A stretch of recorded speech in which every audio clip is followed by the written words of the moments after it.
Welcome to Battle Rapper with hip hop. So Jesse Reaching. What's good, son? Chit, it's your boy.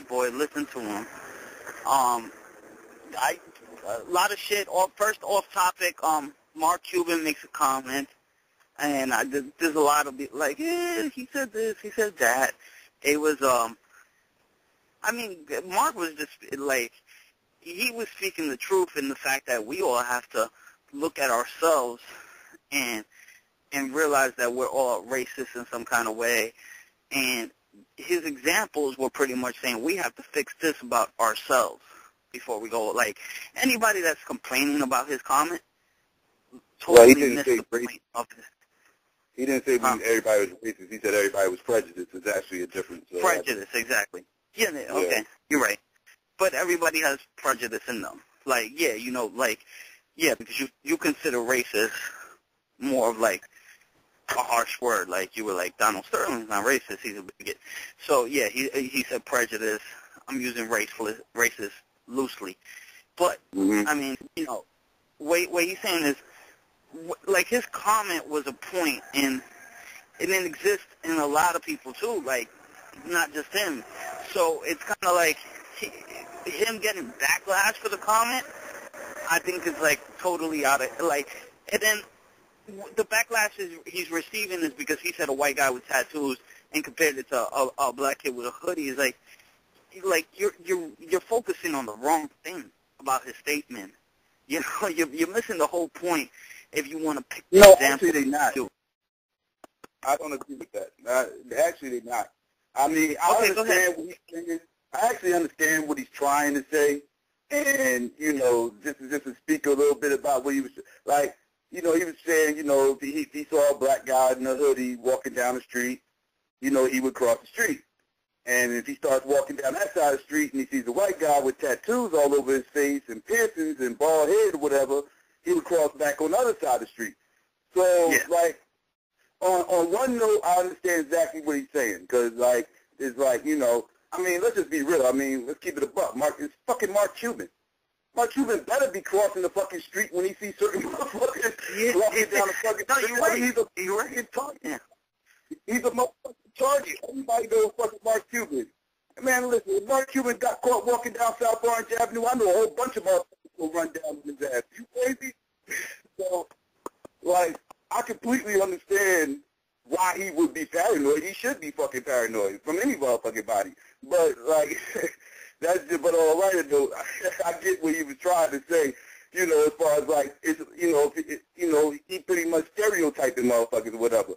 But it does make a difference on what kind of, how he can group a black person wearing a hoodie compared to another guy who got tattoos all on his face, piercings, and a bald head. Not saying that person is automatically going to do anything either. I'm just saying you're comparing somebody who's extreme compared to another motherfucker who's probably just cold and just trying to stay warm. And it's so it's a little bit, you gotta look at the other, he didn't intentionally try to, that wasn't his intention, but he didn't even realize he was saying or doing what he was doing at the time he was saying the shit, you know what I'm saying? But that was that was stereotypical right there, in itself. And it's it just makes you wonder, all I got to do is put on a hoodie, and you're going to look at me the same way as you would look at this motherfucker? But it is what it is. Like you said, the dude with a bald head and a tattoo doesn't mean he's necessarily going to do anything. That he went out and got a couple tattoos, and his head is shaved. So, so it's not like he didn't say, and I walk down and see a white dude with a freaking Uzi, I'm crossing back the other side of the street. He didn't compare the hoodie to the Uzi. He compared the hoodie. The guy with the tattoos on his face and the bald head is an extremist. He's a little bit extreme. That's a little bit extreme. Normal people don't tattoo their face. Just look at Daylyt. Normal people do not tattoo. So what if he saw? I was gonna say, what if he saw Daylyt, a black guy with a tattooed face? What does he do? He'd probably be twice as scared. He'd probably be twice as scared if he saw Daylyt with a hoodie on. He'd be. What if he saw Daylyt with a hoodie on and a face tattoo? He'll really lose it. It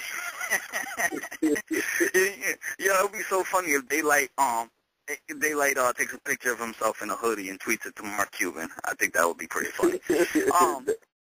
But, man, I think that he was just trying to make a point. And his point is that we should all notice the prejudice in all of us and try to fix that, which I don't believe is a bad point, necessarily. So, I mean, if people want to focus on something negative out of that, then go ahead. Like, we always want to be mad about something. I don't think he said anything wrong. I don't think he said anything wrong. I'm not looking at him like Down Sterling or nothing. Like, it ain't even like that. I don't think he said anything wrong. I just think if you look deep into what he did, you will see that, you will see how his views, accidentally came out. You know what I'm saying? And like, it ain't even so much as like I said, like, it ain't like he got on some old nigga tirade and everything else and just started, dropping N-bombs all over the place. It was just some undertone prejudice shit, but he already admitted that he had some type of prejudice or whatever. And it's like, yeah, that was the point of his statement, so. I wasn't offended by the statement. I just looked into it and saw it for what it was. I mean, because it's not just him. That's society, son. That's society. That's a perception motherfuckers have of black people. Whether motherfuckers want to, deal with that or not, that's just perception. I mean, I've been around plenty of white people that motherfucking grab their purses a little bit tighter when I'm around. You know what I mean? Actually did the whole street crossing shit with me and everything else. I've been there, done that. You know what I'm saying? And I knew what it was all about. You know what I'm saying? But it is what it is. It comes with the territory. So, it's kind of like, whatever. Like, it's like he ain't say nothing that I didn't already know. So I don't know. It's not like he said he didn't want the dude in the hoodie to come to his game or whatever. He just said he would cross the street because he would be a little bit nervous. And you were on the phone with me that day when the cops stopped me while I was walking around my neighborhood because I was walking through a back block and shit. Yeah. Yeah. But yeah, man. It is what it is. The statement is now, would I have been stopped if I was a white dude in a suit and tie? Maybe not. But, I think that, I don't know. I don't really, I get his statement, and I see where he's coming from. Do we have Chilla on the line? Yeah, I believe we do. Let's see, 6-1, Chilla, that's you? Yo. Yeah, what's good? What's good, fellas? What's good, man? Cool. What do you think about this Mark Cuban statement, man? You taking offense to it, or? Man, I'll be honest, I've been so busy all day today, man. I've seen some tweets about it, but I don't even know the full story, man. I guess, I've been kind of getting the gist of it from listening to you guys, about him kind of putting this statement about if he sees a certain type of person, he would, walk across the street. Yeah. I mean, I think whether people kind of feel what he's saying or not, man, I think he shares the same opinion as a lot of people who would be afraid to say it on such a large platform. Like, there's a lot of people who pay attention to Mark Cuban because of the money he has, because he owns the Mavericks, because he just is that type of character that is always in the headlines for one reason or another. So I think a lot of stuff that he says in general is put under that microscope. So this kind of didn't help that. But I think there's a lot of people in America who probably share his views and just would never go public with it. You know what I mean? Mm-hmm. Yeah, I totally agree. Yeah, I agree with you, man. Well, let's get into battle rap talk here. Me and Psycho, I was just talking to Psycho. He said he doesn't know if he did or not. You saw the Cadillac Ron shooting up the heroin? Like, how fucking crazy is that? Yeah, that was wild, man. That was wild. I was more surprised with everybody's reaction in the room. You know what I mean? Like, that's not something that should be condoned, in my opinion. That's not cool. Not cool. At that point, you either gotta stop the battle. You gotta at least stop the cameras. Yeah. Like, well, my whole thing was like, at least he's spitting where he's living, right? You can't say that he's first shows. Jesse, you're an It's idiot. true though, he can't. If a motherfucker, so you're telling me if a motherfucker get on stage talking about he's some old he some old psychotic motherfucker, he stabs up everybody for a living, and then he just starts slicing smack up, and then chase him deeply with a machete. So I'll be like, at least No, I know what you're saying, but go ahead. No, I know what you're saying, but what you call it, you know, at the end of the day, like, he didn't do nothing harmful to anybody else but himself. I'll tell you the truth. So I understand what you're saying. Like, it's just like, wow. I don't know, but He's an people idiot. like, you gotta understand, people like that, Jesse, like, he's harming himself, but people like that sometimes don't even have control of that shit. Like, so if you're a victim of addiction, like, you need somebody to intervene. You need somebody to step in and help you. You know what I mean? Especially with a drug like heroin. yeah, that's not cool. Yo, it's That's not not nothing cool. to be taken. It's not nothing to be taken lightly at all, too. Yeah, I get your point 100%. Right. That's a serious ass drug. But But that whole thing was crazy though. That was crazy, man. That was so crazy. yeah, I guess so. You're saying if you were in that room, you pretty much step in there and be like, nah, hold on, we're not like cut the cameras off. Don't I mean, like, shine no light on. I would have a serious issue with it. I would at least try and get people to turn the cameras off. Like, that's not something we need to be exploiting. Yeah. You know what I mean? That's not something we need to be spreading across the internet. Not only because it's not the right message, but also because, like, it doesn't look good for Cadillac Raw. You know what I mean? Like, I don't think it helps his image at all. Like, of course, that's what he talks about in his rap and in his music, and people know what he does, but to kind of put that out there so openly, man, I don't think that was something that people should have been eager to do. I felt like people were kind of embracing that, and I think that was the wrong way for people to kind of take it. I hear where you're coming from. 100%. He should never get yo, again. Franco, my spinning with what you're living was kind of a joke too. Yes, if somebody starts stabbing up, smacking shit, like, there's a problem with that.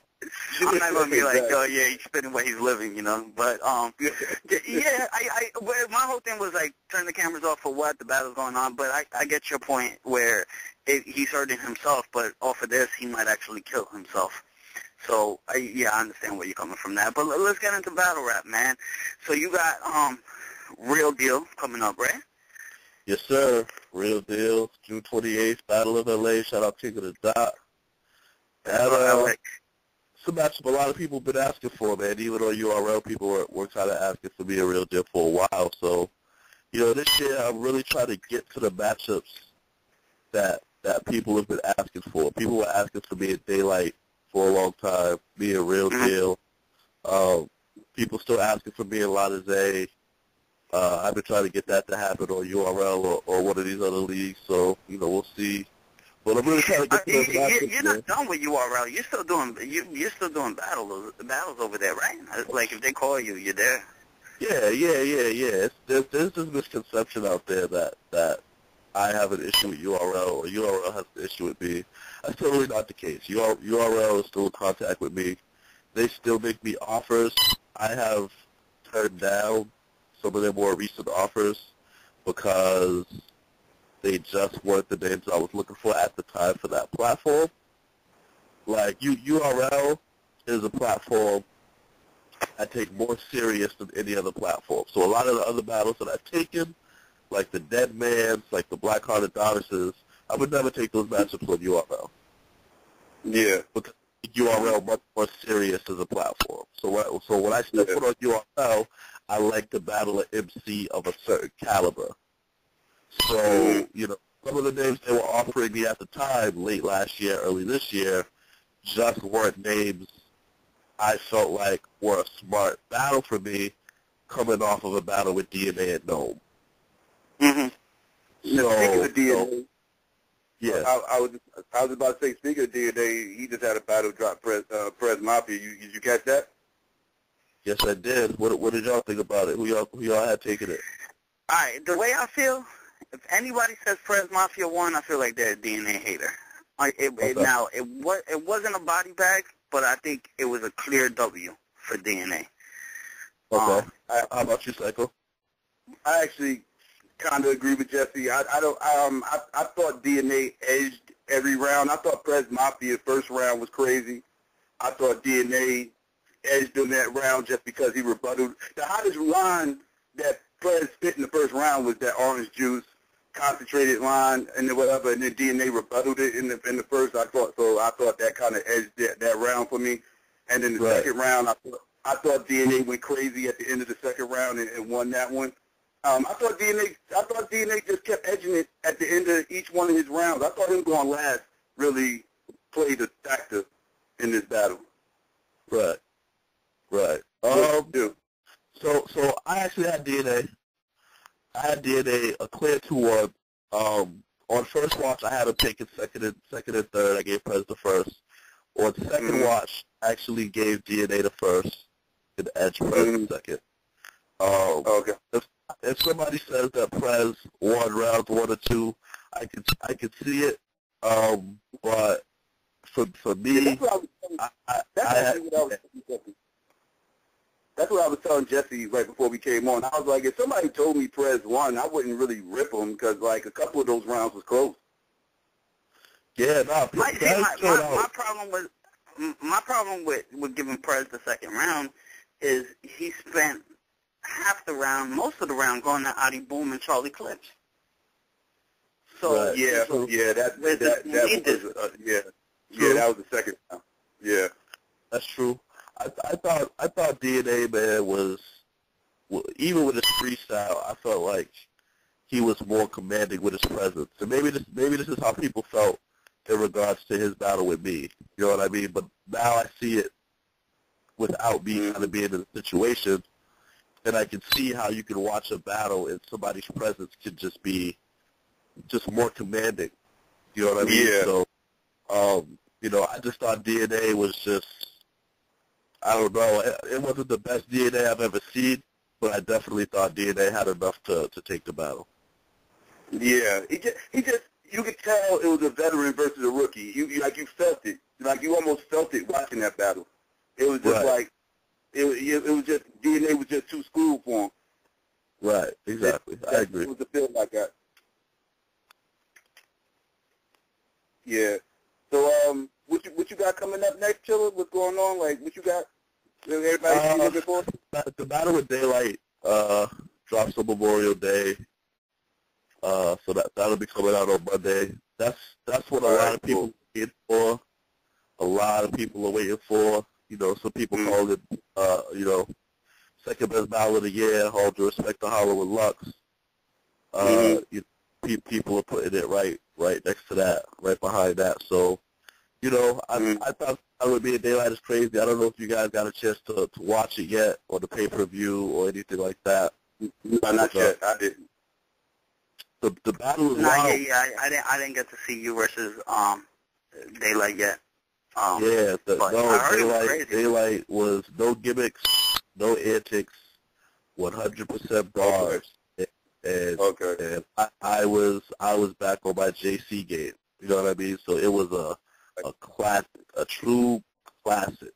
One of the 3 best battles of this year, easily, if not the best battle this year. Like it was just bar after bar, hosted by Method Man. Like we just went crazy. It was such a crazy battle, man. Watch that on Memorial Day. I want y'all to let me know what y'all think when y'all see it. But yeah, that battle was lovely. I love it. Y'all gonna love it. You know what I noticed about Daylyt is if he goes against somebody bar heavy, that's when he doesn't bring gimmicks and he just does bars. You, Excel, Lada Zay. Yeah, if he goes against a bar heavy dude, that's when he just comes with straight bars. Well, you know what? That's I used to think that, Jesse. I thought that up until he battled Magic. And when he did the Matrix shit on UW. Yeah. You're right. That caught me by surprise, but I will tell you, Daylyt. That was also a big. That was also a big stage. Biggest stage he ever been on. And like yeah, you know, and it, like the Matrix shit was actually hot. It's not like the buffoonery he usually does. Nah, You know what I mean? yeah, that's You didn't like it? Crazy. You mean? But if you notice, Daylyt also bars up when he's in L.A. Like Daylyt Rich Dollars, Daylyt Philly Suede, Daylyt Head Ice. That what I noticed about Daylyt is when he's on the West Coast, when he's in L.A., and especially when he's on King of the Dot, he usually won't be too heavy with antics. Ski mask, maybe, but he usually won't do nothing too crazy, and that's kind of why I took the battle. Yeah. No, I can't wait to see that battle. I saw you versus Deadman, I believe, before that. That was a hot battle. Yeah. You're doing it, man. I would like to see you versus Big K. We just had Big K on Tuesday. That would be a cool battle. You know, I know Real Deal called you out when he battled Roan. Yeah. What was the line? Because I thought the line was fire. He Chilla's the said, biggest mark to come out of Boston since Wahlberg. Wahlberg, yeah, that was his line for real. So when I battled Deadman, I kind of returned fire, and I said, you teach a sped class.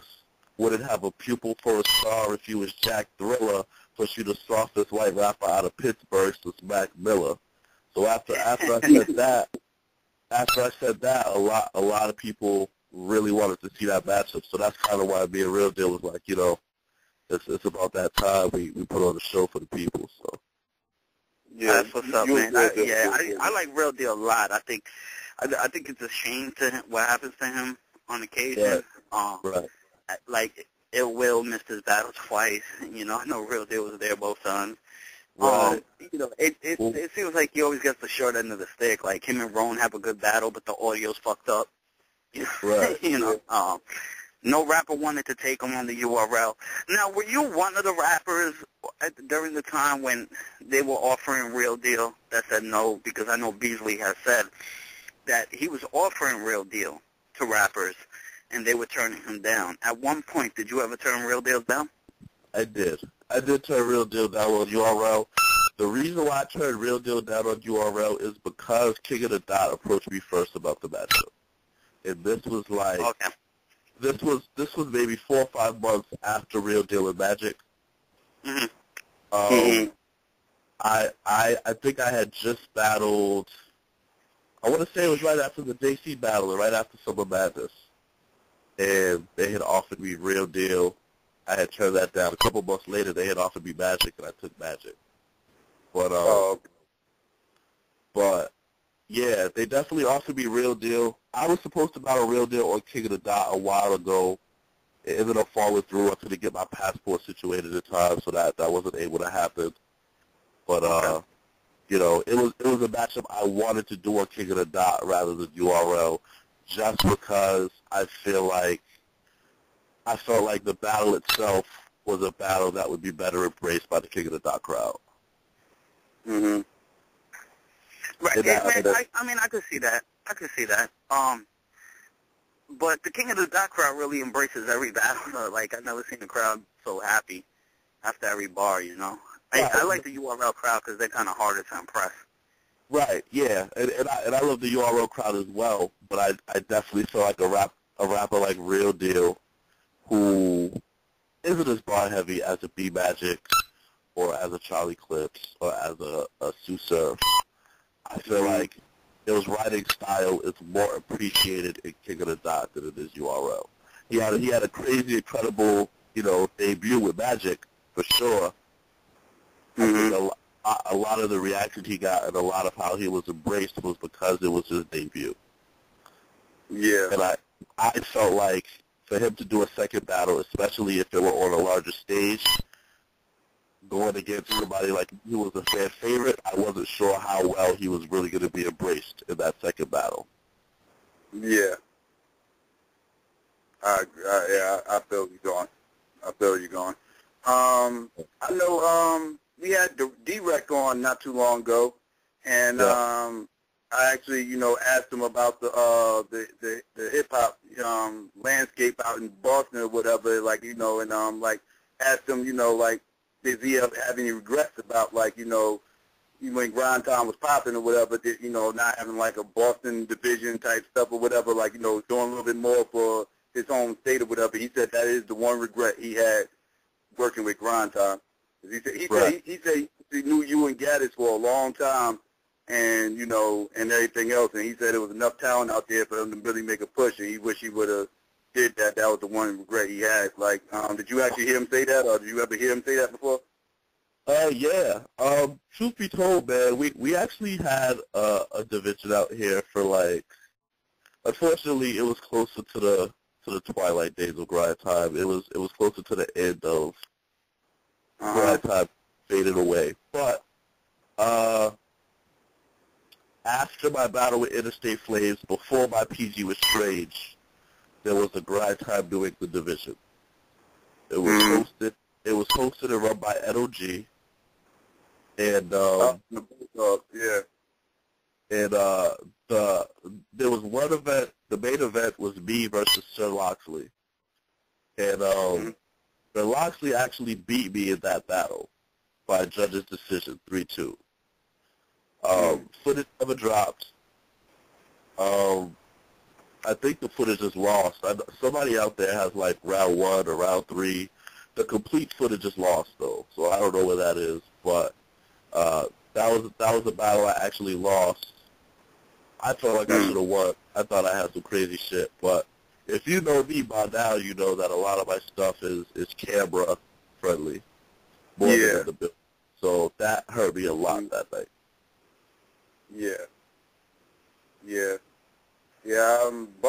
Boston is rich in hip hop history. Like a lot of a lot of people tend to forget, but a lot of stuff.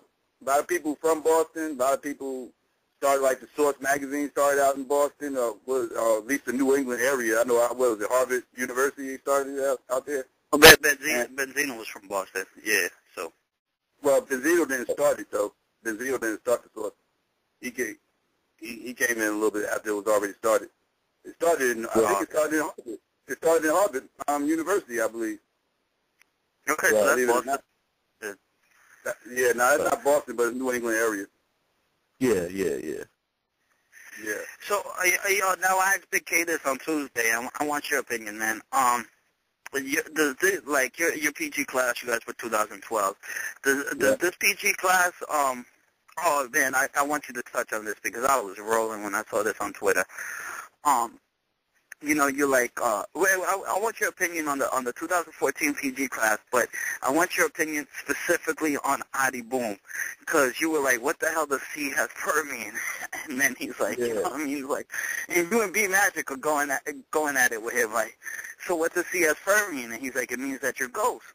And you're like, I get that, but what does CS per mean? And like, he didn't reply.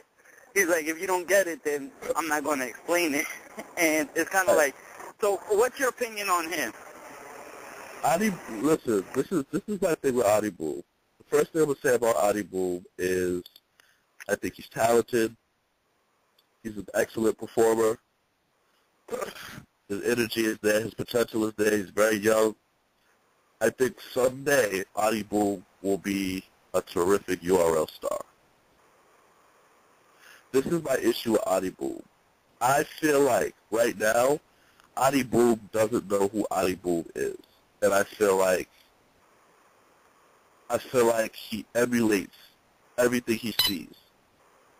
And I feel like if you really look at Adi Boom, you can see in his blogs how he tries to be like Clips. You can see in his performance how he tries to be like Clips. You can see in his bars how he tries to spell things out like I do or like Big T does. You can see a lot of other URL rappers in Adi Boom bars. And with somebody like Steves, shout out to Steves, I think Steves, even though he gets compared to me a lot because of his schemes, I think he's extremely original and refreshing. Yeah. Yes, I agree with that. I like Steves a lot. I think Steves is one of the best in the class. I like Steves. I like Prez. I like Ty Law. I like Daddy, KG Snow. I think this is the deepest class there's ever been, talent-wise. You know, and you know, DNA mentioned something on the Prez Mafia battle, which I like. I kind of thought killed Prez when he's like, you know, the reason why they didn't put out your L to Mr. Wavy is because they were trying to protect Bourne's legacy. I mean, do you kind of think like that they give us the PG dudes they want rather than the fans will want? Like, if Mr. Wavy versus Prez dropped, maybe we would like to see Wavy on that stage against DNA rather than Prez? Of course. And I think I mean, URL has always, quote-unquote, protected their stars, in a sense. You know what I mean? Even me. I had a battle with Strange. That was PG. I was going to say, because I remember you versus Strange, do you feel like you were protected in that sense? Yes, I do. And shout out to Norbs. I'm glad that he did that. I'm glad that he saw that performance and saw that battle and said, son, I expect better. Come back and put on a show. He allowed me to do that versus Cashy, and then the rest is history.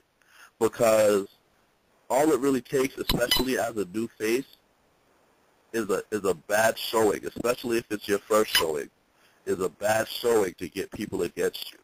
Sometimes people might not go back and watch you again after they see the first one. Right. I don't even remember. Right, yeah, I understand it 100%, but do you think that it's quote-unquote fair to Mr. Wavy, though? I don't think it's fair to Mr. Wavy. You're right. I don't think it's fair to Mr. Wavy. I'm not sure if or why Mr. Wavy wasn't given or offered another battle, or you know, like another opportunity for him to have a battle that drops on the main channel. You know, clearly I feel like he deserved that much. But, you know, I don't think that was fair to Mr. Wavy. I heard that battle was actually coming out. I don't know if it is. I heard it was coming out in the next few weeks. So, you know, I guess we'll wait. I think it was coming out in the next few weeks. But, like you said, that you know, that's the thing. When it comes out, I feel like, well, Mr. Wavy will get his shine there. And, you know, they dropped the DNA performance where maybe he did better. And this is going to get more recognition than the Mr. Wavy battle, you know? Right. Well, I like Mr. Wavy, too. I think Mr. Wavy is dope. I would like to see more of Mr. Wavy and see what else he can do. But, like I said, you know, the PG class is really, really deep, talent-wise. I think North did a great job, you know, finding and scouting talent. I just think it's going to be more difficult for people in this class to separate themselves as great. I think with every class, there was those 2 or 3 battlers who kind of separated themselves as the stars of the class. Look at the first class; it was John, it was Magic, it was JC, even Cleet. You know, before Cleet left URL and whatever. Yeah. You look at my class; it was me, it was Big K, it was Danger Zone. We kind of separated ourselves. So, you know, as far as this class, it's going to be real interesting to see if 2 or 3 of these guys can really separate themselves as the stars of a very, very talented pool of I have my pick on who's going to be. Tell me if you agree or disagree with it. Who would be your 3, Jesse? My 3? Yeah, who would be your 3 stars, like, at this time next year? Ty Law. Okay. See, I really like Adi Boom, but it feels like his feedback is not going over so well no more, you know? Well, the thing with Adi Boom, Jesse, is he's going to get opportunities. You know what I mean? He's going to get chances. So all it's going to take for him is that one performance. You're right. So I'm going to put him on my list. Ty Law, Adi Boom, and my 3rd will be Danny Myers. Nice. How about you, Psycho? I like Mr. Wavy. I like Danny. And 3rd one, I don't know. 3rd one, you gotta put Ty Law there, man. Ty Law's gonna be a problem. Yeah, Ty Law's gonna be a problem. I got Danny and Ty as kind of the 2. The 3rd one, I like Prez. I like Steves. It would be one of those two guys. Yeah, people love Steves. Right now, I would probably. It's tough, honestly. I like Prez a lot, but I heard Steves went off the other day. It's real tough for me to call. Right now, I'll say Steves. I would say Danny, Tylaw, and Steves would be my three. See, there's one issue with Steams, though. Steams needs a lot of time to prepare. He's told me this before, and I've seen him on E&J Battlegrounds where he battled Cream, and, you know, he choked like 2 times, and he was telling me, like, he wasn't prepared enough and stuff. So if you call Steams a month before a battle, I don't think he takes it. He wants more time to prepare. Right. So I think that might be an issue. Do you think that's an issue, or do you think if he runs it right? I mean, it's gonna if this is something that URL knows, you know, I just think it would be in their best interest to give him advance notice. You know what I'm saying? If you're setting up a PG or if you're setting up an event for the day before Summer Madness 4, tell Steves right now who you want him against and give him the next few months to write. Like, that's how you got to cater to your artists. You know what I mean? So if that's really the case with Steves, I think that would just be URL's best move. You know, if it's just going to be a situation where they're going to call Steves, you know, 3-4 weeks out and say, yo, can you do a battle in a month and force him to prepare quickly, you're not really setting him up for success. But, you know, it kind of depends. There's a lot of top tier motherfuckers that wouldn't do that either. Like, so, like, right. A month isn't really a lot of time. So, like, yeah. Right. There's a lot of top tiers you can look at over the past couple of years. So we've never seen battle have 2 performances within 3 months of each other. But look at the key word right there, top tier. They don't need to prove themselves. Floyd doesn't need to fight but twice a year. He's Floyd Mayweather. You know what I mean? Right. They have nothing to prove. Their phone calls are still going to be coming in. Yeah, of course. You know, if you're Steen and you say no, they might be like, bro, if you don't take this, you know, you never know what could happen. I don't know when I could fit you in again. You feel a little more pressure, I feel. Right. Well, again, you know, this is where it has to be less about Steves proving himself to URL, and it has to be more about URL setting him up to succeed. If URL wants Steves to be a star, if they want him to get to that next level, you have to build him. You have to breed him to do that. And if that means giving him 2 or 3 months' notice, you have to do that. You have to do that. That's what he needs. Put him in that position to go on your stage and give you 3 crazy rounds. Because at the end of the day, you could call him 3 weeks before the battle, and he could prepare 3 weeks before the battle, and he could get on stage, and he could choke in round 1 and round 2, and then you have a battle going straight to the vault, and nobody wins. Yeah. Right. You know what I mean? So at the end of the day, I feel like you have to set up. Why was that? Were you there? Did you go to the warm-up? Nah, I wasn't at the warm-up. I will be at Dome 4, though. Yeah, I'll be there, too. You know, at the warm-up, I heard, you know, Skull versus Adi Boom. From all the tweets I saw, it seems like that battle's going into the vault. You know, so, you know, that's another bad look for Adi. Adi this is about... What happened? You said Adi Boom and Skull was going to the vault? Well, this is not words from Smack. You know, I know Debo tweeted it. He said, this is, you know, I guarantee this is going in the vault. I've seen a lot of people tweet, like, no way Smack releases this battle. So, first of all, they already battled once. I don't think that battle was classic enough to have a rematch. It's a good battle, real good battle. But I don't think it warranted a rematch. Why did they even do it again? Was it that? I have no. I mean, I don't know. It's a good question. I don't. Sometimes Norm thinks that I try to take shots at URL, but I try to take shots at the brand, so I won't hypothesize as to why this battle was even put together for this card, but I don't understand why it was.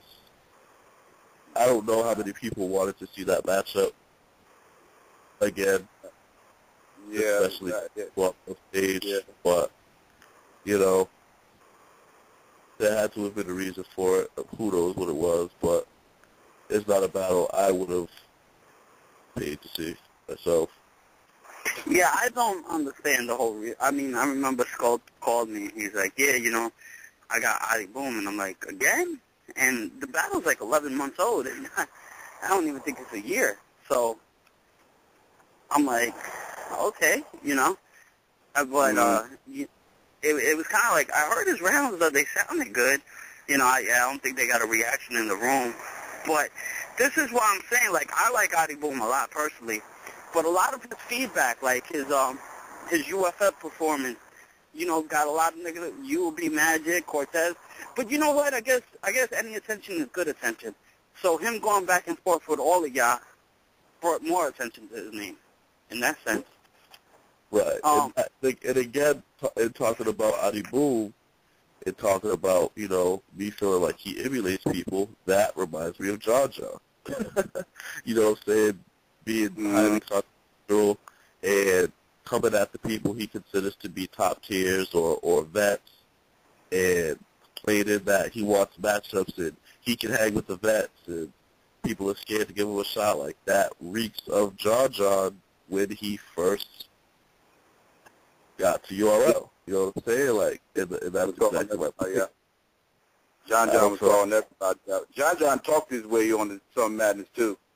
He talked his way some madness too. Right, and he was genius for doing that.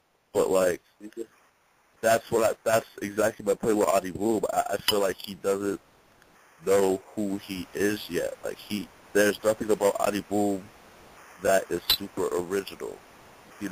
I like when he does the Jamaican accent, but even that, you know what I mean? So, I don't know.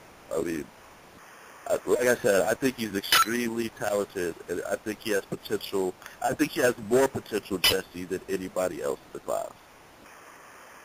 More potential. Yeah. As far as how good he can be. It's just going to be a matter of if he can find more originality in his style, I think he'll be more successful. I like. What did you think of this season of UFF? Yeah. Hello? Yeah, say again? What did you think of this season of UFF? I thought the first round. I thought every matchup in the first round was crazy. I thought after that, man, the lack of preparation showed. Yeah. Bad. You know what I mean? You had Danny slipping up and losing the snow. You had Press slipping up, losing to KG. You had KG slipping up, losing the snow.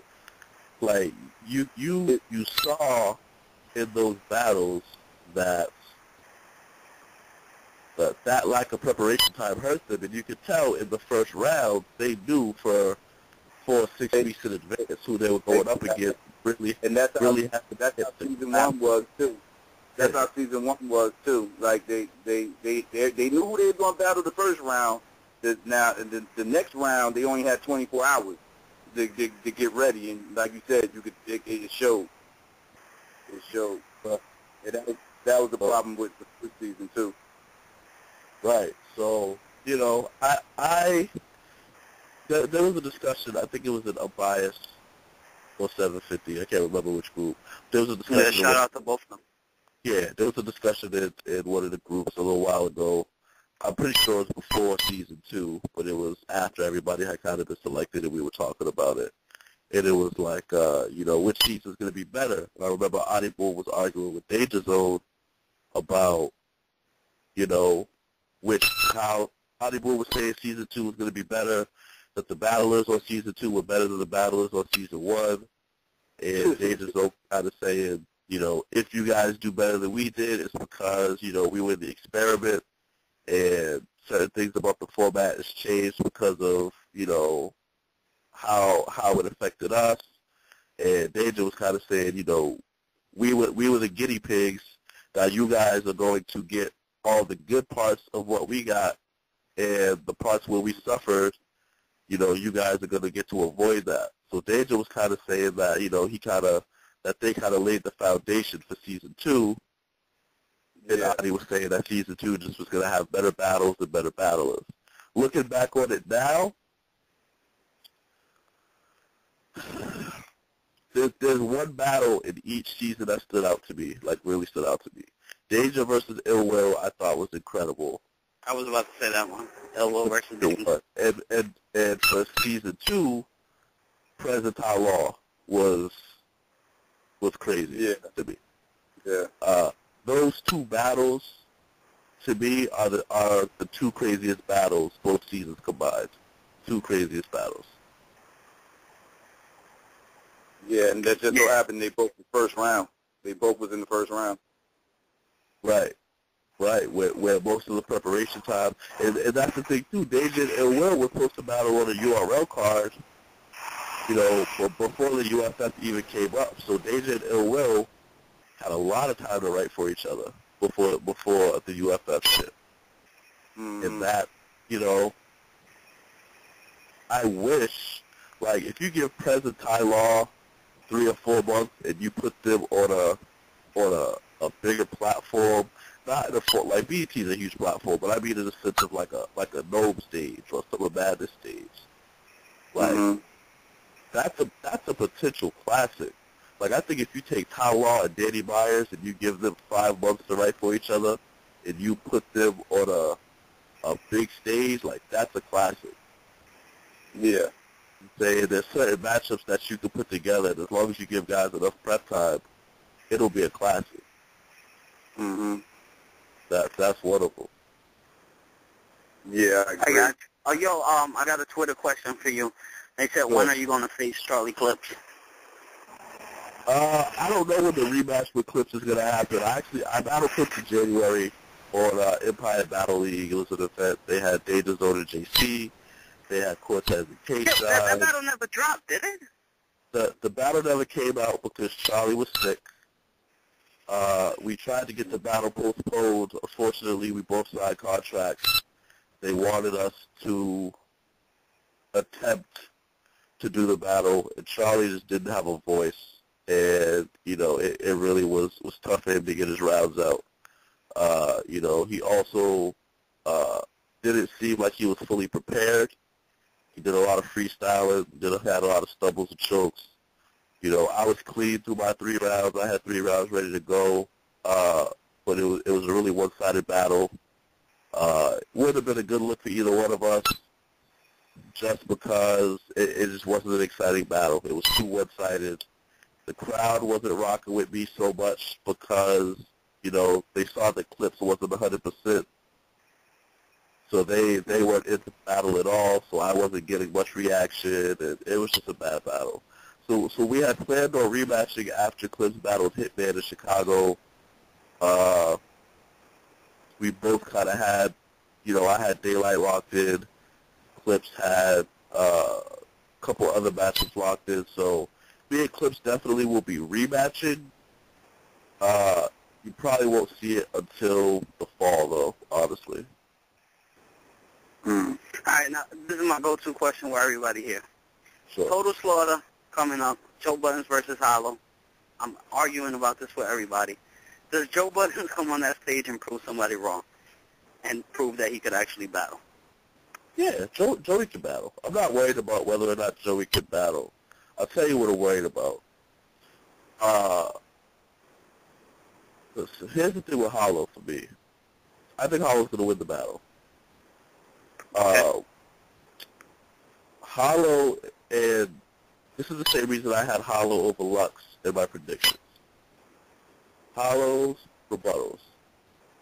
I don't know how the rest of the world feels about him. Hollow's rebuttals and his freestyle ability, doesn't matter who he's battling, he will take your crowd quick. Yeah. Yeah. Quick. So quick. The advantage I think Joe Budden may have going into this battle is he may actually have more of the crowd. Be a Joe Budden crowd. That might be Joe Budden mixtape fans. That might be Joe Budden loving hip-hop fans. Joey just may have more people in the building in support of him. And that might make it more difficult for Hollow. But round for round, bar for bar, between Hollow's freestyles and rebuttals,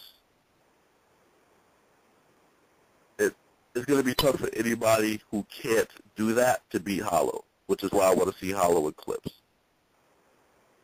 I want to see Hollow versus Clips too. I actually do, but that battle I'm picking Hollow in.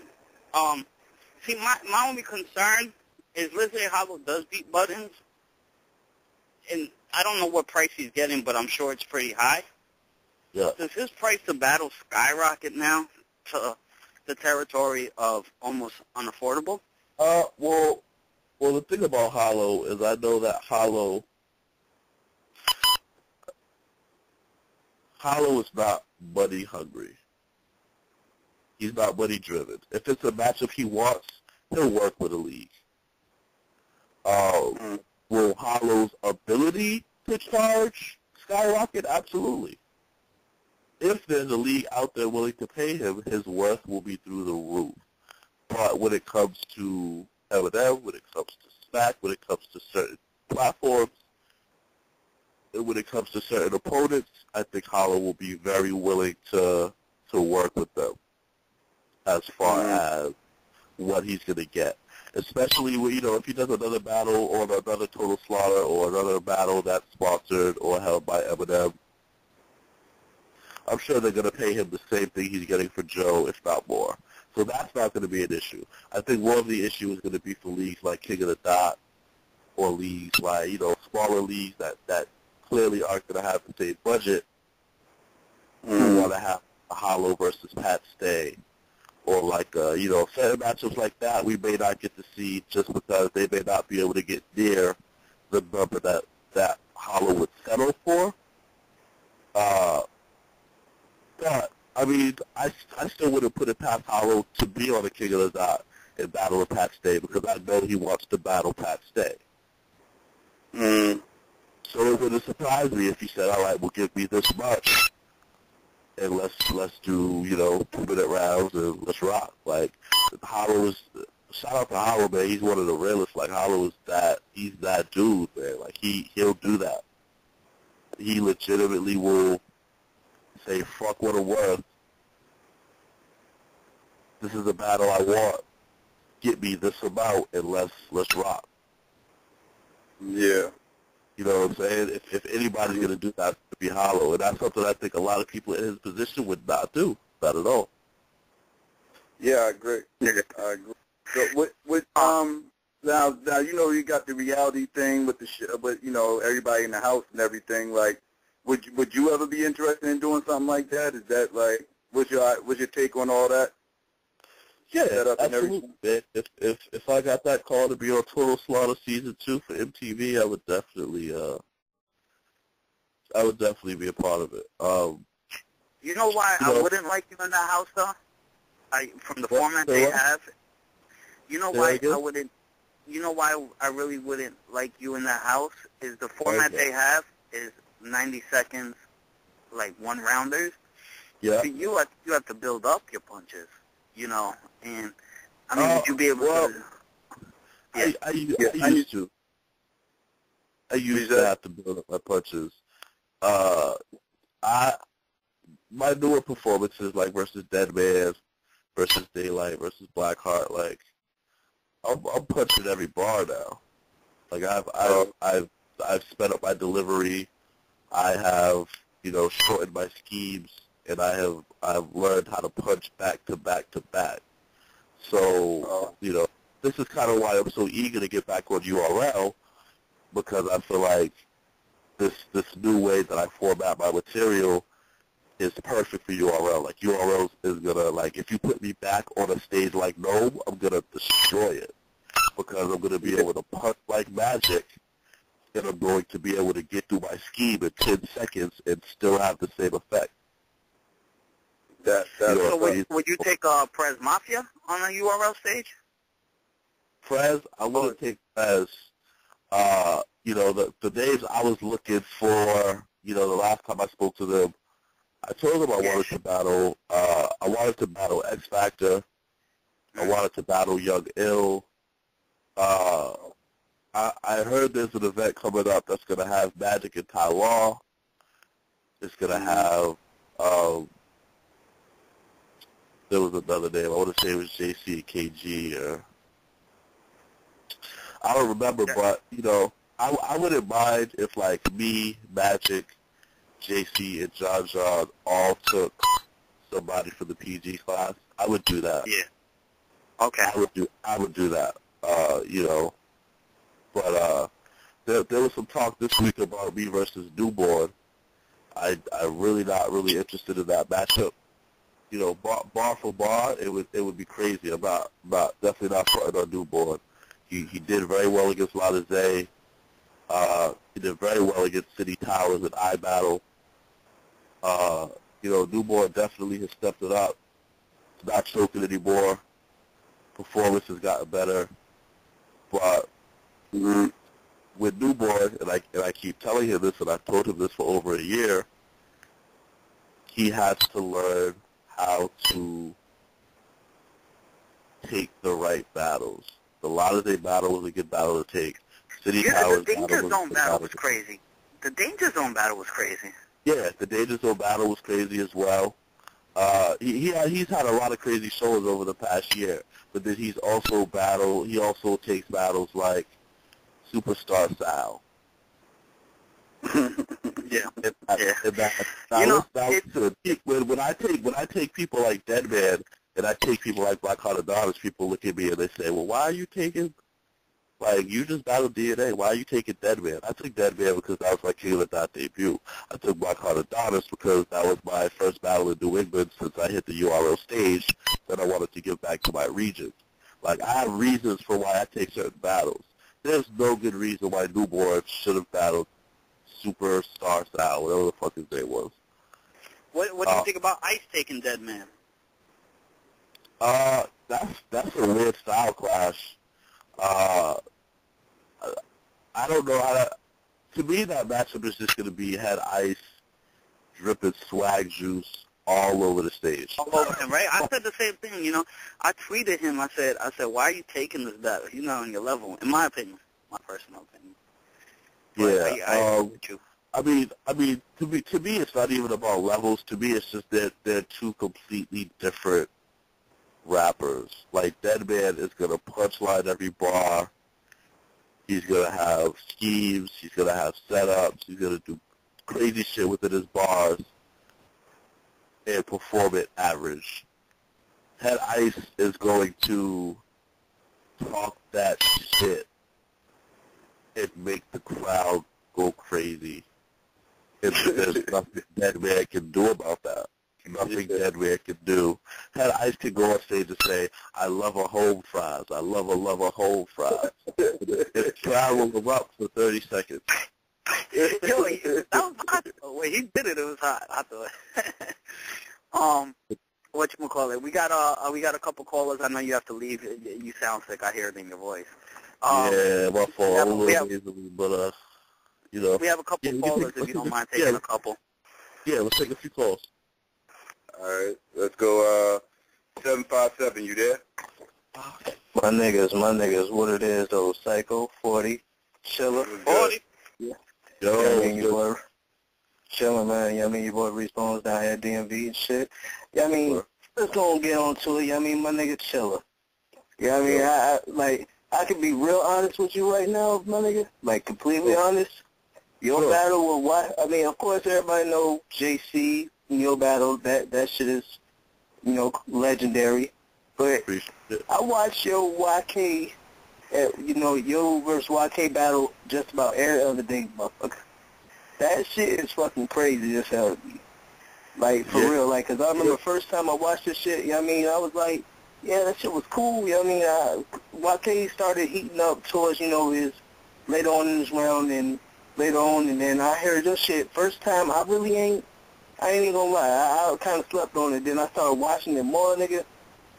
I would love to see your notepad. You a smart motherfucker, bro. You know, because you got some shit, like, in-depth shit inside of shit, like, and then when you listen to the next rapper, it's like this nigga's only going one-dimensional, and this nigga just went a whole 3D IMAX on your ass. Like, There's for real. There's 300 pages of rhymes in that motherfucker. Like, for real, like that shit be crazy as hell, man. But for real, like, with the whole car scheme you had up in there, you like, catch up, y'all. Like, niggas was not getting that shit at all. Yeah. But after, man, you a cold motherfucker, man. But shit, I mean, just hoping to see your other shit. You know what I mean? I ain't really had much else, so shout out to y'all niggas, man. I'm gonna see y'all at Known For, you know what I mean? Coming down here from VA, I'm gonna go hop on that joint and get up there, man. All right, Yeah, man.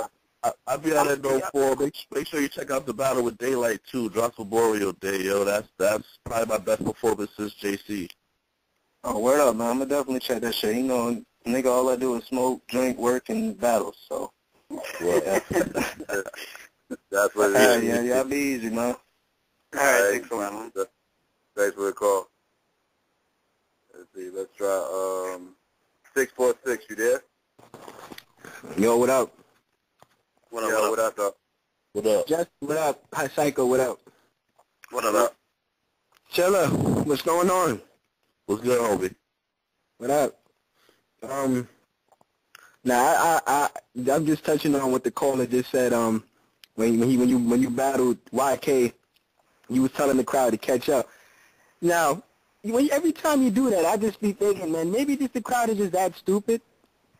Cause even though I don't catch your bars right away, but sooner or later, you know what I mean? Sooner or later, I'm like, damn, that was cold. But the crowd was just so dumb that you can say the illest shit. You just don't say it so simplistic that they won't get it. They just be like in a daze, like, huh? What? Like, yeah, I don't. You know, it's weird.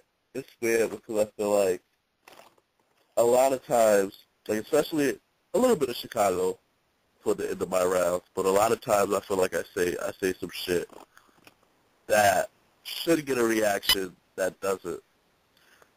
And for me, you know, I go over a lot of heads sometimes, so it's hard for me to figure out, is this something they get or is it something they like? Mm-hmm. Yeah. I mean, so it's hard for me sometimes, knowing my style, to figure out if the crowd wasn't fucking with it or if the crowd just ain't catch it. Yeah. You know what I mean? So it's real tough for a battler like me, man, to kind of figure things out in the moment because, you know, I might be telling y'all to catch up. Y'all might be like, oh, we get this shit, we just ain't like it. You know what I'm saying? So, the Chicago crowd though, they love what I was kicking. So I figured that they just didn't catch some of the shit I was saying, but you know, it's real tough. That because I'm still trying to figure out when you said when you battled JC, you said something about as soon as I sat in the chair to write, this nigga lost. I was just like, what? Can you explain that to me? Because I'm still trying to figure that bar out. Nah, it was the R&B scheme I did. You know, it did with the Aaliyah Babyface on the Black Street. It transitioned from an R&B scheme into a fabric scheme. So that's, you like battle rap silk.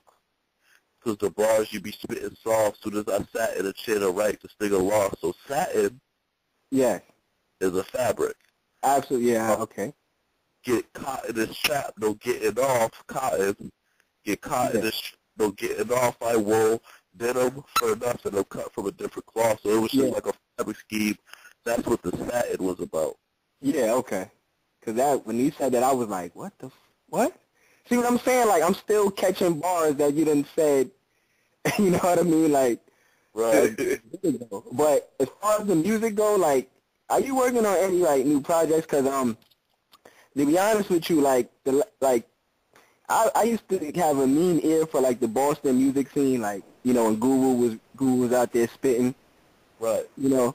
But last piece of Boston music, Massachusetts music, whatever, that I purchased was John Cena. Dead ass, like, dead ass. That was the last piece of, like, Boston. John Cena, that was the last piece of music I bought. So, like, I know y'all got some spitters because I still like Big Suge. You bought John Cena's rap album? Absolutely. That's cool. Yo, during that time, rap was at a state of, like, depression, man. You know, I just wanted to hear something new. Oh, you know, during that time, Jay-Z was retired. You know, just a lot of dudes wasn't out there kicking nothing good. So, but anyway, yeah. Like I was saying, like, are you gonna bring out some new music or some mixtapes or what? You know, let me know something. Yeah, of course. I actually have a mixtape coming out in a couple of weeks, man. It's called Welcome to Bosstown. The Daylyt Battle drops on Monday. The mixtape comes out 2 weeks after that. So it's probably going to be like first, second week of June. I'm hoping to have some at Note 4. I'm hoping to have like 50 copies to give away to the crowd. So, you know. What match are you looking forward to most at Note 4? Verb and Goods. I don't want to see that shit. I think Goods is gonna get 4-0, man. 4-0 in the 3-round battle. He's gonna lose the coin toss. He's gonna lose the coin toss and lose every round. I got you. You said Verbers or Goods? Goods is trash to me. Well, Good. Goods in New York, man. There's certain battlers when you battle them in New York, you battle the crowd with it. In Verb, we saw what happened with Verb Battle Clips. We saw what happened with Verb Battle Rex. He's going to battle that crowd and Goods. I remember when everybody was picking X Factor over Goods, and that was close to a body, you know. Whether it was what X Factor was rapping about or if Goods just came to perform that day. But I thought X Factor was going to fry Goods, and I felt like X Factor just... He didn't talk that shit. Like, the X Factor that battled Averb and the X Factor that battled Goods was two different battlers, like, two different mindsets. So, like, I think that was what X Factor lost more than the battle that Goods won. You know what I mean? Mm-hmm. I don't know about that because there was little shit that Goods did. I know what you mean because he started talking about POP and healthcare, and then half the dudes in there don't even have that, you know. So they're like, "What the fuck is he talking about?" And then on top of that, it's kind of like, then he was talking about Goods pimping a girl out, and it's like, okay, so like he played a girl, like what's like, so you're getting on him for that? But it was kind of like, but Goods had stuff that stood out too. Earl coming on over the speaker, I thought that was hilarious. Goods had a lot of shit. If you was in the building, that was the shit ever if you was in the building. That whole Earl shit, that shit was hysterical. Yeah, that shit was hilarious. You know, Goods knows what he's doing. Like, yo, Psycho, we were talking to Big K about crowd control. Goods has great crowd control, especially in New York. I mean, look at the Danger Zone battle. I wasn't a fan of the battle itself that much. I thought Goods got away with saying a lot of simple shit that the crowd was going crazy for. Exactly. Right. True. I agree. You agree what, he's trash? No, I agree that Goods got away with saying a lot of simple shit versus Danger Zone. Always say simple shit and people be liking it. Yo, I agree. That's the only thing I agree with Verb. Verb said that Goods mastered the art of making people believe that what Goods say is cold, when actually he spin a bunch of bullshit. He does, and people like it. Right. I forgot what he said with Danger Zone, and I remember the whole crowd was like, oh, and they were going over, and I was like, really? Like, and the line was like, I forgot what the fucking line was, man. I gotta rewatch the battle, but it was something like, damn, the crowd is going crazy for that. But yeah, I mean, I don't know. Goods just kind of has that control in New York, and like Chilla said, Verb, you already know his reputation in New York. Like, you know, as soon as he gets up there, the crowd is booing. If he says heads on the coin toss, they start booing. So, right. I don't know, man. That should be an interesting one. Rex Tez should be interested, too. I hope it's a good battle because I wanted to see this battle. Weren't they actually supposed to battle? You battled Super Bowl Sunday? Was that the cash-in battle when you battled? Sure? Nah, that was Any Given Sunday with DNA Technology, the main event. Yeah. Okay.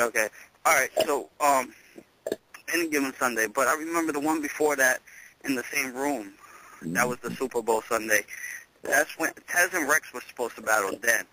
I'm hoping that the battle is as good as I'm hoping for, but I really think like 3 years ago that battle would have been perfect when it should have taken place. Right. So, that's my opinion on that. I agree. Mm-hmm. Yeah, that Chilla, you just up there saying like, you don't be knowing if the crowd is saying anything cold. I mean, if you say anything, you don't know about judging by the crowd if you say anything cold or if you, they just don't get, like they just don't get it, they don't like it or whatever. What was the shit you ever spit on stage that didn't get a reaction that you thought should have got a reaction?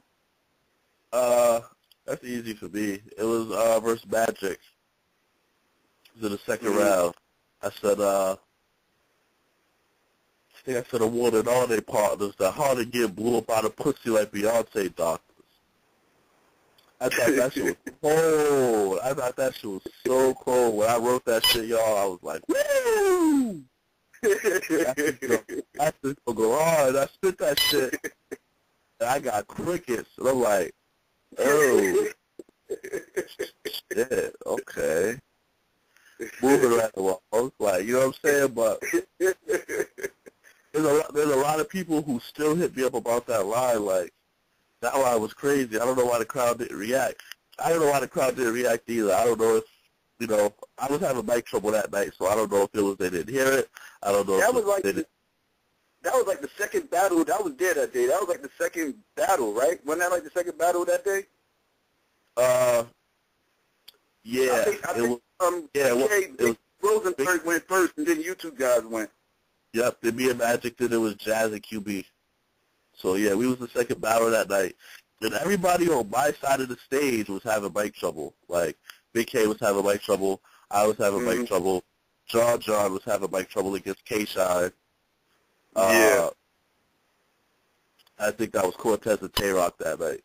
But yeah. Yeah, that was Cortez Tay-Rock, yeah. Cortez Tay-Rock, that was a hot battle, too. Yeah, that was a goodie.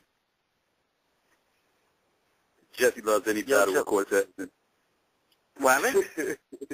I said Jesse loves any battle with Cortez in it. He mad at Cortez. Tez versus Rex, man, I'm not making a prediction on Tez. I'm not making a prediction on Tez Rex. I will give a win after I see the battle. What happened, Jilla? What'd you say? I didn't say that. I would say you was mad that Cortez Tech 9 didn't drop. That shit. I was in the building. That shit was horrible. But yo, I heard. This is from what I've heard. This is from what I heard.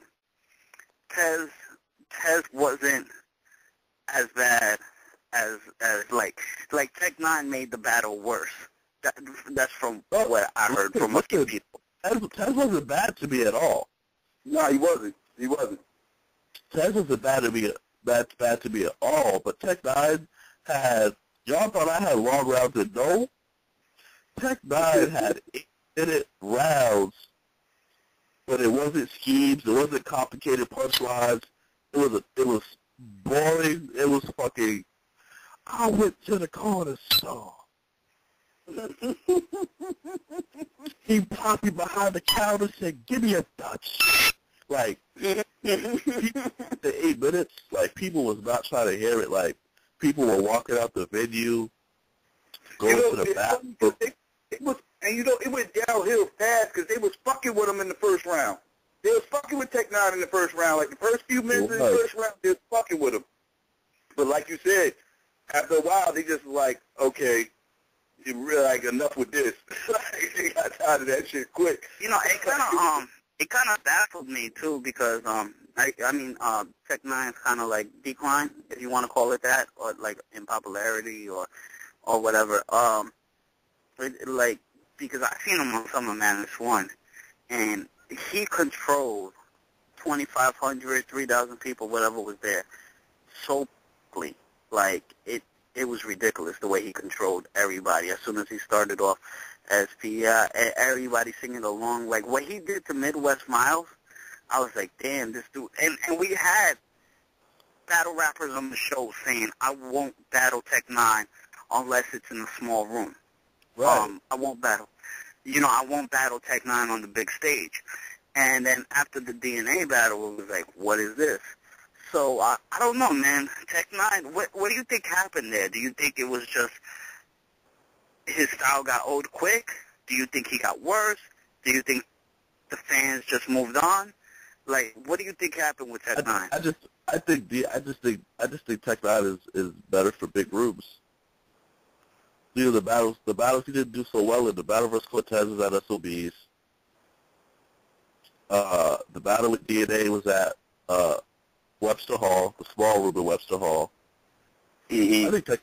I think if you put Tech 9 on a Dome stage or a Summer Madness stage, I think he'll do absolutely fine. I just don't think he's good for small rooms, because in small rooms, people want to hear that Chilla JC shit. People want to hear that John B Magic shit, or that clean B Magic, or that, you know what I'm saying? Like, there's a certain expectation in small rooms. When you go to a small room URL battle, you want to hear bars, you want to hear punchlines, like, the jokes are shit are cool for maybe a round, and then people going to start looking at their watch, especially if you battling somebody who is barring you bar after bar, and Cortez is on the shit that night. Mm-hmm. Yeah. So I agree. Tech 9 is definitely better in a big room than he is a small room. yeah, But do you think if they book Tech 9 now for a big room, do you think he makes a difference, though? Do you think he comes back and the whole crowd is fucking with him again? Or do you think it's like... I think it's possible, Jesse. I don't think it's out of the question. You know what I mean? I think it has to be the right matchup. It has to be a matchup. I was going to say, I think the perfect battle for him would be a Daylyt. No, and nobody's short of Daylyt. I think maybe Daylyt. Daylyt and Tech 9, just because Daylyt is wild, and because of what Tech 9 can do with a crowd, I wouldn't mind seeing Daylyt in Tech 9 on a Dome or on a Summer Madness. I would have been more interested in that than Daylyt and Swave. I always thought that was a weird matchup. Yeah, that was a weird matchup. That was a weird matchup. I would actually rather see Daylyt and Tech 9 than Daylyt and Swave. Y'all remember, Psycho used to say that too, right? When Swave versus Daylyt got announced, then you say, like, the matchup just sounded odd to you? Yeah. Yep. Like, yeah, Daylyt versus will be a great, that would be a great battle. Now, the question is, does URL book him again after the feedback of SOBs on the Cortez battle? Oh, see, why not? They keep booking Rich Dollars. I'm not, are you sure they're going to still book him after the JC performance? I heard he choked twice or something. That's what I'm saying, like, they booked him after the JC performance. So, he got killed by X. Battle Tay-Rock. Stumble, choked around too, whatever you want to call it. Battle with Kibbs on Block City. Stumble, choked again. He beat Young Hill. He does have a good victory in his resume. His resume is impeccable. But his last 3, 4, 5 showings, like, he has a stumble or choke. Outside of the Daylyt battle, he has a stumble or choke in like his last 3, 4 battles. I wasn't there, I heard he got destroyed by JC. Before he battled JC, I was supposed to battle Rich. He was supposed to be my next battle after DNA. Somehow, some way, he ended up locking in with JC in Atlanta, and we had spoke, and I was going to take him after JC. If, I was assuming he was going to do his numbers and bounce back, which clearly didn't happen. So when JC went off on him, and I heard that shit was going straight to the vault, and Rich choked all 3 rounds, and the crowd screaming, retire Rich, I said, yeah, I'm not really interested in that battle anymore. That's one of the reasons. That was the first matchup I was supposed to have after DNA that fell through.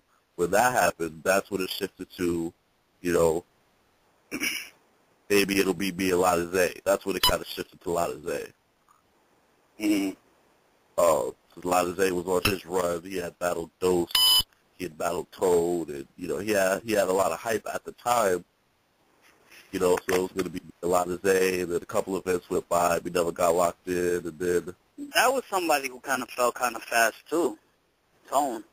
Tone was 2013 PG class, right? Yeah, 2013. Yep. Yeah. Tone kind of fell from...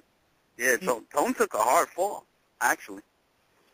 He battled the USF battle. I think I already got 3-0.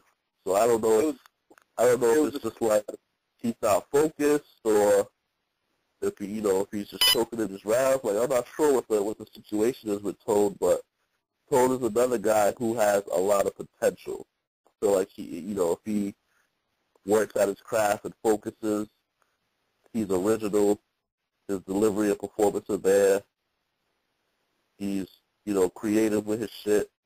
Tone can be great. He can be great. That USF battle fucked him over hard. That battle with Sko, he took that one hard. Yeah, but he could have came back from that.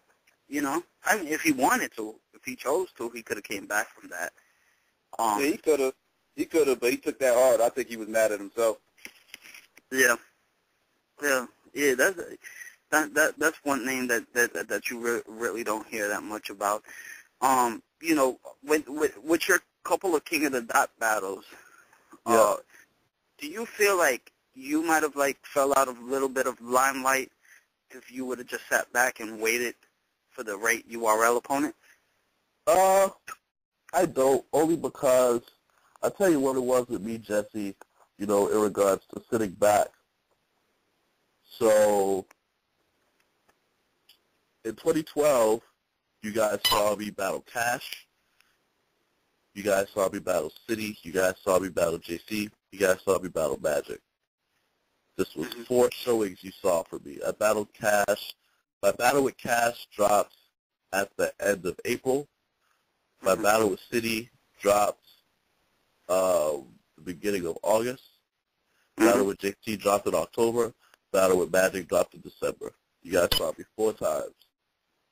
And even regardless of that, between August through October for your JC battle, from the people in the room, I know on the show constantly, Psycho used to be like, oh, I can't wait till you guys see me. So there was so much hype built already, so your name was still out there in the middle from August to October. Yeah. Right, and even the Magic battle, even with my my choke at the end of the third, people were still calling that a great battle, great showing.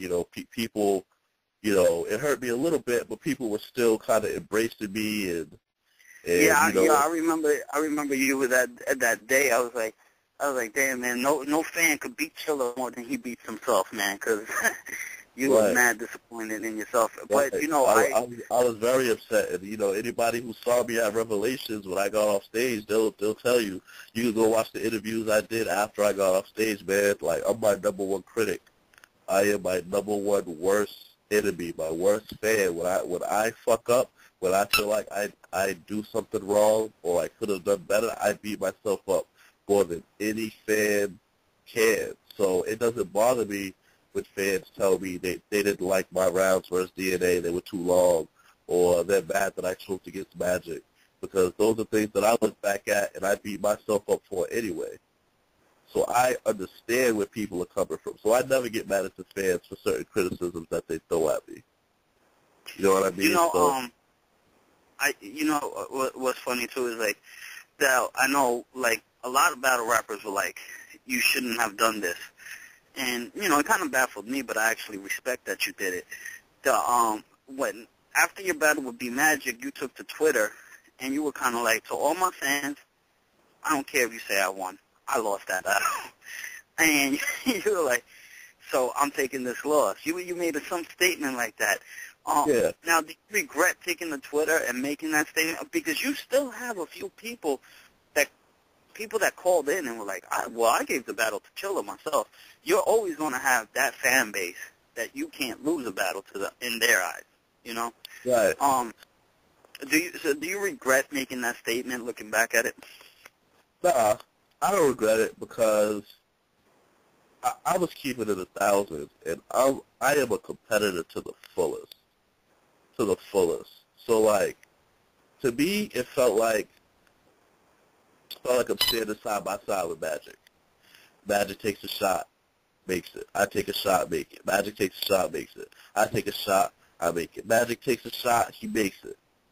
I take the shot, I hit the front of the rim. That's how it felt to me, like, period. Like, regardless of if people like my third round, if people give me the third round, enter me the third round, however they call the battle, that's cool. Looking at it on camera is definitely debatable. Some people give me the first 2 rounds. Some people still give me the third round because of the big punch I landed before the choke. I get that. I understand that. But live in the building, I didn't win that battle. And that's what I was referring to on Twitter. You know what I mean? It was a great battle. Magic was on his A game. He did everything he was supposed to do. And I felt like I didn't do everything I was supposed to do. If I would have finished my third round, I think I could have clearly won that battle. I was that confident in my material. I feel like I would have clearly won that battle. Imagine how my stock would have changed with a clear win over B Magic after my JC battle. Yeah, but you can't look at that. You got to move forward. You know what I mean? It's like, exactly. And part of moving forward for me was me going on Twitter and saying, you know what, guys, I'm disappointed in myself because I didn't give you guys the last 8, 12 bars that I had for you, that I was eager to give you guys, that I was excited to deliver to the world that I wanted y'all to hear. I wasn't able to get to y'all. But the crazy part is I was in the room, and me and Seiko both said this. You had spit long enough that if you ended it at a certain time, nobody would have noticed that it was a choke. You kind of announced it to the room. Like, you could have played it off at that point as time, but you were like, I believe K-Shine did just that same night. That same night against John. He stopped one of his rounds short and kind of played it off. Yep, he definitely did. The reason I did it is because me and Magic were talking so much shit. Like, before the battle, a lot of it wasn't even on Twitter. Me and Magic, Magic's one of my closest homies in this whole battle rap shit. It has been even before we battled. So, like, we're both competitors. So we were talking a lot of shit to each other leading up to the battle. I'm going to fucking kill you. I'm going to kill you. My rounds are done. Well, I'm still working. Like, we were just going back and forth crazy. Like, we both really wanted to win this battle. So for me, it wasn't enough for me to go up there, give you guys, the amount that I gave you, and then call, say my slogan and end it because my round wasn't coming right to me. I wanted to kill that man so bad that I was willing to sit there for 5 seconds to see if I could just get it back, because I knew if I got it back, there's no way people would have left that building saying B Magic won that battle. Yeah. In my opinion, anyway. You know what I'm saying? So I wanted that. It wasn't enough for me to just end it right there. Like, I wanted to put the nail in the coffin so bad. So that's why. You felt like kind of like a boxer at the end of the fight where he didn't want to leave it up to the judges. He kind of you went for the knockout. You wanted to go for the knockout. Exactly. Yeah, and it hurt me because I wasn't able to get it back, but that was a risk. I knew the risk I was taking when I didn't just say my slogan. It did just end it there. Didn't work out. It happens. Still a great battle. Still doing the views. Still, a lot of people's favorite battle. A lot of people still like that battle better than me and JC, which is crazy. So that's crazy. which is crazy. No disrespect to you and Magic, but nah, I can't say that. I can't say that. That's still my top 3 battles of all time right there. I ain't even gonna lie to you. That battle right there, that's just instant classic. Instant classic. If I ever ran into somebody who never seen a battle before and they wanted to see a good battle to watch, that would be one of the first battles I would think of to send a link to. Like, watch this. Word. That's what I hear a lot too. I hear that a lot. You know, when people are trying to introduce people to battle rap, that's one of the top 2-3 battles that they pull up to show to people. So that's an honor, man. Like, for people who aren't even into battle rap to be able to watch me and JC and become a fan of the entire culture, like, for us to open the gateway for them to like somebody like a Adi Boom or to like somebody like a Prince Mafia, like, that's an honor, man. Like, that is an honor in itself. I'm humbled by that, you know what I'm saying? So I think me and Daylyt, we were discussing this on Twitter, me and Daylyt is going to be like me and JC for the seasoned fans. Like, me and JC is a good battle to show people who aren't into battle rap to get them involved in battle rap. Me and Daylyt is going to be that, is going to give you that same feel that me and JC gave you, but it's going to be more for seasoned fans. That's not going to be a battle you can show to a new, you know, if you want to introduce somebody to battle rap, do not show them me and Daylyt, because me and Daylyt have so many crazy wordplay over the head, like, just so much that the average listener would not be able to catch half of Daylyt schemes in the battle or half of my setups. That's just not the right battle. But a seasoned fan like you guys are going to watch that battle and be able to pick up on shit and be like, wow, like, this battle is incredible. You know what I mean? Yeah. So I like to say me and JC is good for introducing people to the culture, but me and Daylyt is like me and JC all over again for seasoned fans of the culture, I feel like. Yeah. It's more for the hardcore fan. Yeah. That's what's up, man. Yeah, I know you're sick, man. I know I kept you a little half hour extra than you wanted to. That's all good. That's all good. Freaking, take us out of here. You got anything? Big Case had the funniest shit, too. We're like, you got anything you want to promote on Twitter or anything? He's like, nah, man. They know who I am if they're listening to this show. I thought that was funny. But, yeah, man. Well, hit me on Twitter, at Chilla Jones. Mixtape coming out. Welcome to Bosstown. Be out the first week of June. Go to www.chillajones.com for the exclusive link on that when that come out. Chilla Jones vs. Daylyt drops Memorial Day, May 26th. I actually just put out a blog. It was a behind-the-scenes, kind of like a behind-the-scenes preparation blog, for me and Daylyt. I just put out on my Twitter. Make sure you go check it out. Bosstown Cypher Series is a series of ciphers I'm doing around Boston all through this upcoming summer and fall. I got the first set of videos dropping on my YouTube channel, youtube.com/Chilla Jones. Go check out some more Boston talent. There's a lot of talented out here, a lot of dope rappers. If y'all are not familiar and want to get familiar, go check that out. And Be a Real Deal goes down on Battle of LA, June 28th, Los Angeles, King of the Dot. That's what's up. Chilla, one more question. We're about to be out, but it just popped in my head, with D-Rex statement in Boston and everything. You ever thought about doing a show yourself? Like your own little league, like book like 6-7 battles, doing it in Boston? I thought about it, I do have Shark Tank out here. Oh yeah, that's right.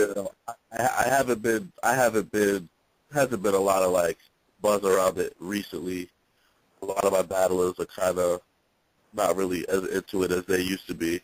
I am thinking about, definitely thinking about throwing an event out here You know, getting some bigger names like, you know, getting the Danger Zones out here, the Imp Cities, and, you know, I still want to continue to build the awareness for the battle rap culture out here because it's still not like a New York City or Chicago or Detroit or Pontiac or Philly or, you know, it's not like any of those cities that have produced so many battle rappers that, you know, a lot of people are hip to the culture because out here it's really only being 40 bars. And now Excel, shout out to Excel, you know, getting to that next level, it's still not a widespread thing out here for people to be hip to the battle rap culture. You know what I'm saying? More people out here know me for music than battle rap, which is crazy. Yeah, exactly. More mainstream fans out there. Exactly. But yeah, you know, I'm trying to do something toward the end of the year, Jesse. You know, hopefully I'll have somebody out here, you know, Poison Pit or somebody like that out here hosting it. But definitely try to do a battle event / music event toward the end of the year out here. That's what's up, man. That's what. Oh, I got one question for you too. I remember. I remember. We're not letting you go, yeah. I remember some months ago, you were on Twitter asking who the best little man in the NBA ever was. You still think it's Allen Iverson? I don't know if I said Allen Iverson. I think Norm said Allen Iverson. I actually like Isaiah Thomas. Okay, all right. We on the same page then. Because this Bad Boys documentary's on, and I just remembered that tweet that you made, and I was like, hold up, wasn't that you? I thought you. Okay, I thought you was on the Allen Iverson side of the argument. Because I was laughing at Allen Iverson. A lot of people. Yo, Chilla, Psycho actually has a sports show. Same number. Same blog talk channel for Monday nights. Oh, where? Yeah. Well, he's doing sports I didn't even know that, bro. I definitely tuned in. He's covering basketball and everything. Football. Football. Mainly. Basketball, football, mainly, you know. Hood sports. And I'm doing a boxing show Friday night. That's dope. I'm definitely tuned in to the next one. That's what's up. Yeah, so, thanks for coming on, though, man. We about to get ready to get out of here. I know me and Jeffy got to get ready to run and do some things. But, thanks for coming on. And you shouted out everything. You shouted out your Twitter and all that already? Yes, sir. Hit me up on Twitter at Chilla Jones, Instagram, Chilla Jones. Hit up my YouTube, youtube.com/Chilla Jones. Shout out to Battle Rap Arena, man. You know, first Battle Rap radio show ever to have me on, man. Anytime y'all want me, man, just give me a call. You already know, huh? I'm trying to get a live interview with you, man. Hit me up next time you're in the city, yo. I want to get that done. Yeah, definitely. Yeah. We can do it at Nome or whatever you try to do. I'll be at Nome, too. Oh, yeah, me and Jesse will definitely drive out to Boston if you ever throw an event, so let me know. Cool. Definitely let y'all know. All right. Let's see. Battle Rap Arena. Check us out next week, Tuesday, Thursday, 8 p.m. Eastern Standard Time. Thanks to Chilla Jones for coming on. Make sure y'all check out that battle with him and Daylyt. Memorial Day dropping. Thanks again for them coming on. We out.